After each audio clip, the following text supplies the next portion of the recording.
प्रिय मित्रों, मैं डॉक्टर एस.के. वर्मा अपने YouTube चैनल के नवीनतम तथा 187वें वीडियो एवं दिल्ली श्रृंखला के 13वें वीडियो में आपका पुनः स्वागत करता हूं। आज मैं आपको दिल्ली के इतिहास के 5वें अंक में दिल्ली के श्रीनिवासपुरी मोहल्ले में स्थित मेरे घर के पास 2300 वर्ष पुराने अशोक का शिलालेख को दिखलाने ले चलता हूं। मित्रों, YouTube पर इस प्रकार के ऐतिहासिक तथ्यात्मक वीडियो बनाने के लिए मुझे अत्यधिक यात्रा करनी पड़ती है। किताबों तथा नेट से काफ़ी रिसर्च अनुसंधान करना पड़ता है। अपने वीडियो का फोटोग्राफी, अनुसंधान, लेखन और संपादन मैं खुद करता हूँ। वीडियो में आवाज़ भी मेरी ही रहती है। इस शारीरिक, आर्थिक और मानसिक परिश्रम के लिए वांछित प्रशंसा न मिलने पर थोड़ा अवसाद का बोध होता है।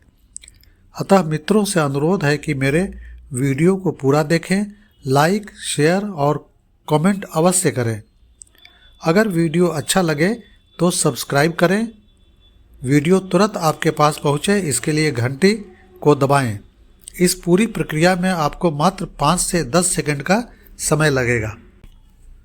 यह शिलालेख मेरे घर श्रीनिवासपुरी से मात्र आधा किलोमीटर की दूरी पर अवस्थित है। यहाँ मैं करीब 10 वर्ष पहले भी गया था। उस समय पहाड़ी पर शिलालेख तक जाने के लिए कोई रास्ता नहीं बना था। यह स्थान भारत सरकार के पुरातत्व विभाग, आर्कियोलॉजिकल सर्वे ऑफ इंडिया द्वारा संरक्षित है। यह परिसर का प्रवेश द्वार है। आइए हम लोग प्रवेश द्वार से प्रवेश करते हैं। यह शिलालेख एक छोटी पहाड़ी पर अवस्थित है। वहाँ पर पदस्थापित सुरक्षा कर्मी के अनुसार पहाड़ी पर जाने का रास्ता तथा शिलालेख को सुरक्षा के लिए 2019 ईस्वी में सुरक्षा आवरण बनाया गया। अब हम लोग ऊपर आ गए हैं। शिलालेख को सुरक्षा की दृष्टि से लोहे के डंडों से घेर दिया गया है। शिलालेख को शीशे से ढक दिया गया है, जिसके कारण हम लोग उस पर लिखे अशोक के शासनादेश को नहीं देख पाए। यह विकिपीडिया कॉमन्स से लिया हुआ प्राप्त चित्र है, जिस पर ब्राह्मी लिपि में अक्षरों में शासनादेश लिखा हुआ है।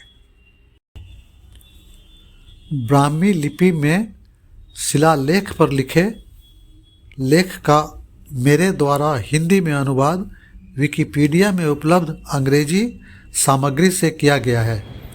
मेरे अनुवाद में अंतर हो सकता है, लेकिन शायद भाव में नहीं।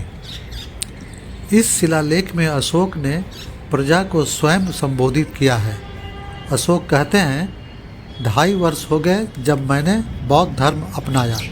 अभी तक लोगों को बौद्ध धर्म की ओर आकर्षित करने का कोई सार्थक प्रयास मैंने नहीं किया है, लेकिन पिछले वर्ष मैं बौद्ध धर्म के और समीप आया और प्रजा को बौद्ध धर्म की ओर लाने का प्रयास किया।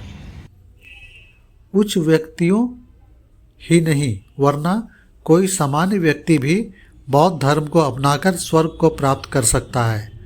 मेरा यह संदेश मेरे राज्य की सीमा के बाहर भी लोगों के पास पहुंचना चाहिए। अत्यधिक ठंड का समय है, कोहरा छाया हुआ है। मैं यहाँ सुबह 7 बजे पहुँच गया था। इस अभिलेख की अवस्थिति इस तथ्य को स्पष्ट करती है कि मौर्य काल में भी दिल्ली व्यापारिक केंद्रों और प्रांतीय राजधानियों को जोड़ने वाले प्रमुख मार्ग पर स्थित था। स्वतंत्रता प्राप्ति के बाद दिल्ली में नए बनते कॉलोनी मोहल्लों के समय 1966 ईस्वी में एक कॉन्ट्रैक्टर के द्वारा इस शिलालेख को देखा गया। अन्यथा दिल्ली में भी बौद्ध धर्म का प्रभाव था, यह पता नहीं चलता।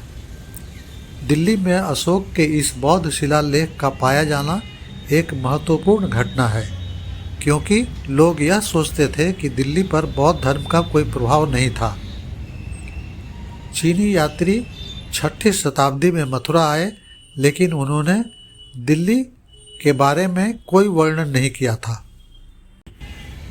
वह स्थान जहाँ पर अशोक का शिलालेख मिला है और जहाँ पर अभी ईस्ट ऑफ कैलाश बसा हुआ है, वहाँ पर कभी बाहपुर ग्राम बसा हुआ था और जहाँ पर अभी श्रीनिवासपुरी बसा हुआ है, वहाँ कभी किलोकरी ग्राम हुआ करता था। 10 वर्ष पूर्व जब मैं इसको देखने आया था, उस समय इस छोटी पहाड़ी पर ऊपर जाने का कोई रास्ता नहीं बना था। मैं इस तरफ से पत्थरों पर चढ़कर ऊपर पहुंचा। जिस पत्थर पर अशोक का राज्यादेश लिखा हुआ है वह खुला हुआ था। अब इसे सुरक्षित कर दिया गया है। ऊपर तक जाने के लिए रास्ता भी बना दिया गया है, सीढ़ियां बना दी गई हैं। देवा नाम प्रिय महान अशोक के इस शिलालेख के इतने पास मेरा घर है, यह सोचकर मैं गर्व का अनुभव कर रहा हूँ, रोमांचित हो रहा हूँ। ऐसा लग रहा है कि टाइम ट्रैवल कर मैं इतिहास में 2300 वर्ष पूर्व आ गया। मित्रों, मेरे घर श्रीनिवासपुरी के पास स्थित अशोक महान के इस शिलालेख या धर्म शासनादेश की यात्रा मैं यहीं पर समाप्त करता हूँ।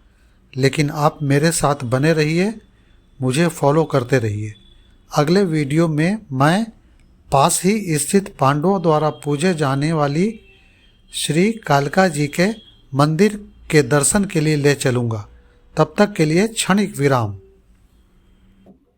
मेरे वीडियो को पूरा देखने, सब्सक्राइब, लाइक, शेयर तथा अच्छे कमेंट्स करने के लिए आपका बहुत बहुत धन्यवाद।